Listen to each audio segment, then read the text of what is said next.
Post credit scene இப்போதைக்கு நிறைய Hollywood and Kollywood படங்கள்ல கூடவுமே இந்த போஸ்ட் கிரெடிட் சீன் அப்படிங்கிறது வந்துட்டு தான் இருக்கு.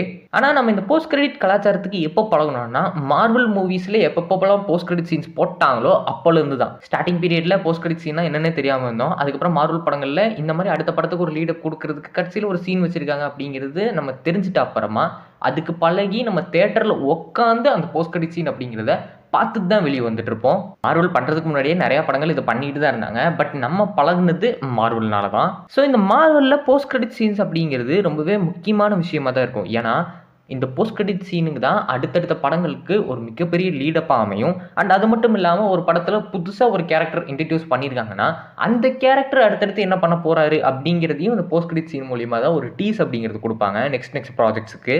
ஸோ மார்வல் பொறுத்த வரைக்கும் போஸ்ட் கிரெடிட் சீன்ஸில் அவங்க ரொம்பவே காஷியஸாக இருப்பாங்க. ஆனால் அப்படிப்பட்ட மார்வலே ஏப்ரல் ஃபூல் அப்படின்னு சொல்கிற மாதிரி நிறைய போஸ்ட் கிரெடிட் சீன்ஸை வச்சிருக்காங்க. ஆடியன்ஸை கலாய்க்கிற மாதிரியும் சரி, எதுக்கு எவ்வளோ நேரம் வெயிட் பண்ணுறீங்க வீட்டுக்கு கிளம்புங்கன்னு சொல்கிற மாதிரியும் சரி, சிம்பிளாக இந்த மாதிரி போஸ்ட் கிரெடிட் சீன் அப்படிங்கிறது அந்த படத்துக்கு தேவையே இருக்காது, இருந்தாலும் வைக்கணுமே அப்படின்னு வச்சிருப்பாங்க. அந்த மாதிரியான போஸ்ட் கிரெடிட் சீன் நம்ம மார்வலில் என்ன இருக்குது, நம்ம வடை வாங்கிட்டு வெளியே வந்த மாதிரி போஸ்ட் கிரெடிட் சீன்ஸ் எல்லாமே இந்த வீடியோவில் நம்ம பார்க்க போகிறோம். ஃபஸ்ட்டு அவெஞ்சர்ஸ் 1 வந்த second post credit scene. First post credit சீனில் அஃப்கோர்ஸ் நம்ம தேனோஸை காட்டியிருப்பாங்க. ஆனால் அதுவே செகண்ட் போஸ்ட் கிரெடிட் சீன் என்னவாக இருக்கும் அப்படின்னு பார்த்தீங்கன்னா, 6 அவெஞ்சர்ஸுமே சிட்டாரி படையெல்லாம் மொத்தமாக முடிச்சு கட்டிட்டு அப்புறமா ஷவர்மா சாப்பிட்ற மாதிரி ஒரு சீக்வன்ஸ் அப்படிங்கிறத அமைச்சிருப்பாங்க. இந்த சீன் வச்சதுக்கான காரணமே அதுக்கு முன்னாடி நம்ம டோனி ஸ்டார்க் சொன்ன டைலாக் தான். இங்கே பக்கத்தில் ஒரு கடை இருக்குது, எனக்கு ரொம்ப பசிக்கிட்டு போய் சாப்பிட்லாமா அப்படிங்கிற ஒரு டைலாகுக்கான பே ஆஃபாக தான் இந்த சீக்வன்ஸை வந்து அமைச்சிருப்பாங்க. இது போஸ்ட் கிரெடிட் சீனாக வைக்கணும்னு கூட இல்லை.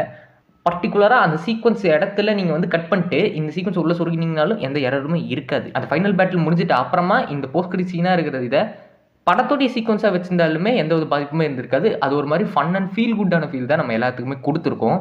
இந்த போஸ்ட் கிரெடிட் சீனாக வைக்கணுங்கிற அவசியமே கிடையாது. ஆக்சுவலாக இதெல்லாம் வந்து பார்த்தீங்கன்னா இந்த அவெஞ்சர்ஸ் படத்துடைய ப்ரீமியர்லாம் நடந்து முடிஞ்சிட்ட அப்புறம் தான் நம்ம ஆர்டிஜே சொல்லி இவங்க எல்லாத்தையும் திரும்ப கூப்பிட்டு உட்கார வச்சு அந்த சீக்வன்ஸ் அப்படிங்கிறத ஷூட் பண்ணியிருக்காங்க. இதில் நம்ம கிறிஸ் ஈவான்ஸ் நல்லா பார்த்தீங்கன்னா தெரியும், அவர் கையை வாயில் மறைச்சிட்டு உட்காந்துட்டு இருந்திருப்பாரு. ஏன்னா அவர் அடுத்த படத்துக்கு மீஸ் அப்படிங்கிறது வச்சிருந்ததை மறைக்கிறதுக்கு வேண்டி தான் அப்படி வச்சுட்டு உட்காந்துட்டு இருப்பாரு. இந்த அவெஞ்சர்ஸோட ப்ரீமியர்லாம் நடந்து முடிஞ்ச அப்புறம் ஷூட் பண்ணப்பட்ட சீக்வன்ஸ் இது. மேபி அதனால தான் இது போஸ்ட் கிரெடிட் சீனாக வச்சிருக்காங்க. என்னதான் இந்த சீன் நல்லா இருந்தாலும் இதுவும் நம்ம வட வாங்கிய தருணம் தான். அடுத்த post credit scene Iron Man 3 second post credit scene. இந்த படத்தில் வந்து பார்த்தீங்கன்னா டோனி ஸ்டார்க் வந்து ஆரம்பிக்கும் போதே இந்த இன்சிடென்ட்லாம் யார்கிட்டயோ சொல்கிற மாதிரி தான் ஆரம்பிச்சிருப்பாரு. ஸோ ஹோல் படமுமே வந்து பார்த்தீங்கன்னா டோனி ஸ்டார்க் இன்னொருத்தர்கிட்ட எக்ஸ்பிளைன் பண்ணுற மாதிரி தான் இருக்கும். அது நம்மக்கிட்டே நம்ம நினச்சிட்டு இருக்கும்போது தான் போஸ்ட் கிரெடிட் சீனில் அது ப்ரூஸ் பேனர் கிட்ட அப்படிங்கிறத ரிவீல் பண்ணியிருப்பாங்க. அந்த டைம் இந்த கதையெல்லாம் கேட்டுட்டு இருந்தால் நம்ம ப்ரூஸ் பேனர் வந்து பார்த்தீங்கன்னா தூங்கி வளைஞ்சிட்டு இருப்பாரு. கொய்யால இவ்வளோ நேரம் நான் சொன்ன கதை எதுவுமே நீ கேட்கலையாடா அப்படிங்கிற மாதிரி டோனி ஸ்டார்க்குக்கும் ப்ரூஸ் பேனருக்கும் இருக்கக்கூடிய கான்வோவை ஃபன்னாக வந்து மேக் பண்ணியிருப்பாங்க. இந்த சீக்வன்ஸ் ஆரம்பிக்கும் போதே வந்து பார்த்தீங்கன்னா ரைட்டு 2 ஜீனியஸ் வந்து ஒன்றா சேர்ந்துருக்காங்க. இவங்க 2 பேரும் இந்த மாதிரி ஒரு கான்வோவை முடிச்சுட்டு நெக்ஸ்ட் படத்துக்கு ஏதோ ஒரு லீடு தான் கொடுக்க போகிறாங்க. ஒன்றா அயன்மேன் என்ன பண்ண போகிறாரு அப்படிங்கிறதுக்கான ஒரு லீடப் இருக்கும், இல்லை ஹல்க் என்ன பண்ண போகிறாருங்கிறதுக்கான லீடப் இருக்கும் அப்படின்னு நம்ம நினச்சோன்னா அந்த மாதிரிலாம் ஒன்றுமே இருக்காது. இதுவும் நம்ம வட வாங்கிய தருணமாக தான் இருக்கும். அடுத்த ஸ்பைடர்மேன் ஹோம் கமிங் படத்தில் வந்து 2வது போஸ்ட் கிரெடிட் சீன். இந்த போஸ்ட் கிரெடிட் சீனில் வந்து என்ன இருக்கும் அப்படின்னு பார்த்தீங்கன்னா, நம்ம கேப்டன் அமெரிக்கா வருவார்.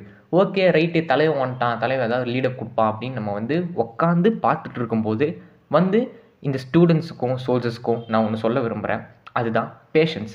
இந்த பொறுமை அப்படிங்கிறது ரொம்பவே எசென்சியலான விஷயம். ஆனால் ஒரு சில டைம் இந்த பொறுமை அப்படிங்கிறது ரொம்ப பொறுமையாக இருக்கக்கூடாது அப்படின்னு சொல்லி பொறுமையை பற்றி எக்ஸ்பிளைன் பண்ணியே நம்ம பொறுமையை வந்து சோதிச்சுட்டு இருப்பார் கேப்டன் அமெரிக்கா. இந்த ஒரு போஸ்ட் கிரெடிட் சீனில் நம்ம கேப்டன் அமெரிக்கா என்னெல்லாம் பேசுகிறாரோ அது எல்லாமே direct attack to the audience.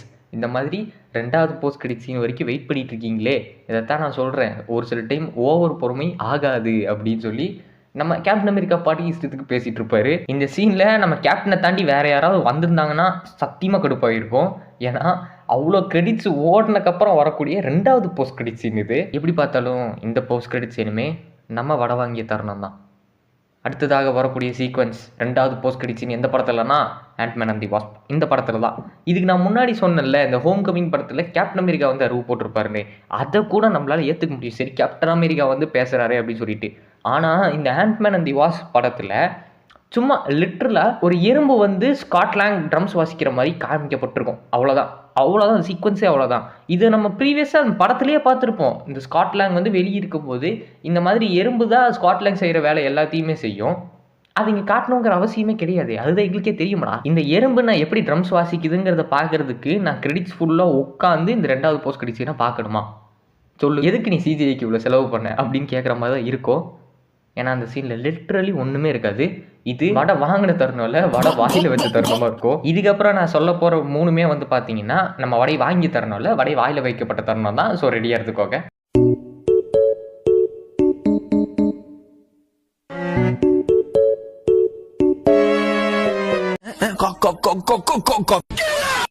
இந்த லிஸ்ட்டில் நம்ம ஃபஸ்ட்டாக வர்றது வந்து பார்த்தீங்கன்னா இப்போ லேட்டஸ்ட்டாக வந்த டெட்பூல் அண்ட் வூல்வரின் படத்தோடைய போஸ்ட் கிரெடிட் சீன். இதை ஏன் நான் வடை வாயில் வாங்கின தரணும்னு மென்ஷன் பண்ணுறேன் அப்படின்னு பார்த்தீங்கன்னா, இந்த டெட்பூல் அண்ட் வூல்வரின் படம் வரும்போது இந்த போஸ்ட் கிரெடிட் சீனுக்கான ஹைப் அப்படிங்கிறதே தனியாக பில்ட் ஆகியிருந்தது. ஏன்னா இவங்க பண்ண ரூமர்ஸ் அப்படிங்கிறது ரொம்பவே அதிகம். இதோட போஸ்ட் கிரெடிட் சீன் வந்து மைண்ட் ப்ளோயிங்காக இருக்க போகுது, தரமான ஒரு லீடப் வந்து இருக்க போகுது, நிறைய கேரக்டர்ஸ் வரப்போகிறாங்க அப்படிங்கிற மாதிரி ரூமர்ஸ் வந்து வந்தது. அண்ட் பர்சனலாகவே நான் நிறைய எக்ஸ்பெக்ட் பண்ணிட்டு போனேன். அதனால் இதில் என்ன ஆகும்னா, இந்த ஜானி ஸ்டாம் பையன் என்னென்ன பேசினா அப்படிங்கிறத ஆதாரமாக எடுத்து நம்ம டெட்பூல் வந்து நம்ம காமிக்கிற மாதிரி காட்டியிருப்பாங்க. அவ்வளோதான் இந்த சீக்வன்ஸு. இந்தாமா மொட்டையம்மா, நான் ஒன்றும் சும்மா பேசலை, இவன் உண்மையிலே சொன்னது தான் நான் சொன்னேன், நீங்களும் என்னை சந்தேகப்பட்டீங்களே சொல்லி நம்ம ஆடியன்ஸ் கிட்ட டெட்பூல் பேசுகிற மாதிரியான ஒரு சீக்வன்ஸ் தான் வந்து அமைச்சிருப்பாங்க. இது ஃபன்னான ஆஸ்பெக்டில் ஓகே தான். ஆனால் இவங்க கொடுத்த ஹைப்புக்கு நம்ம வாயில் வாங்கிட்டோம் தான் சொல்லணும். இது நமக்கு ஏன் அவ்வளோ டென்ஷன் ஆகலைன்னா, ப்ரீவியஸாக வந்து டெட்பூல் 1 படத்துலேயே நம்ம டெட்பூல் இந்த மாதிரியான ஒரு செயல் தான் பண்ணியிருப்பார். இந்த மாதிரி நம்ம போஸ்ட் கிரெடிட் சீனுக்கு எதுக்கு இவ்வளோ நேரம் வெயிட் பண்ணிருக்கீங்க, மூடிட்டு வீட்டுக்கு கிளம்புங்க அப்படிங்கிற மாதிரி கலாய்ச்சுட்ருப்பார். அதனால் இந்த சீன் அப்படிங்கிறது மிக பெருசாக இம்பேக்ட் அப்படிங்கிறது கொடுக்கல. ஆனால் இதுக்கப்புறம் நான் சொல்ல போகிற இந்த படத்தில் எதுக்கு நான் இவ்வளோ நேரத்துக்கு வெயிட் பண்ணேன் அப்படிங்கிற ஒரு ஃபீல் தான் கொடுத்தது. Doctor Strange Multiverse of Madness படத்துடைய செகண்ட் போஸ்ட் கிரெடிட் சீன். இது வந்து நம்ம பார்த்தது ஏன் பார்த்தோம் அப்படிங்கிற ஒரு மன உளைச்சலுக்கு உள்ளாகிருவோம். ஏதாவது படமும் சரி போஸ்ட் கிரெடிட் சீனும் சரி ரெண்டுமே நம்ம ஏன்டா பார்த்தோம் அப்படிங்கிற ஒரு மன உளைச்சலுக்கு நம்மளை உள்ளாக்கிடும். என்னென்னா, இந்த படம் வரப்போகிற அந்த டைமில் ரூமர்ஸ் அப்படிங்கிறது நிறையா ஸ்ப்ரெட் ஆகிட்டே இருந்தது. இந்த போஸ்ட் கிரெடிட் சீனில் என்னெல்லாம் இருக்கும் தெரியுமா, இந்த மாதிரி டெட்பூல் வர போகிறாரு, சுப்பீரியர் அயர்ன் டாம் க்ரூஸ் வர போகிறாரு அப்படி சொல்லிட்டு நிறையா வந்து ரூமர்ஸ் பரவிட்டு இருந்தது. So we will expect right, இந்த மாதிரி ஏதாவது வருமா, இல்லை குட்டியாக ஏதாவது ஒரு கேரக்டரோட கேமியாவது இருந்துருமா அப்படின்னு சொல்லிட்டு ஃபஸ்ட்டு போஸ்ட் கிரெடிட் சீன் ரொம்பவே டீசெண்டாக அமைஞ்சிருக்கும்.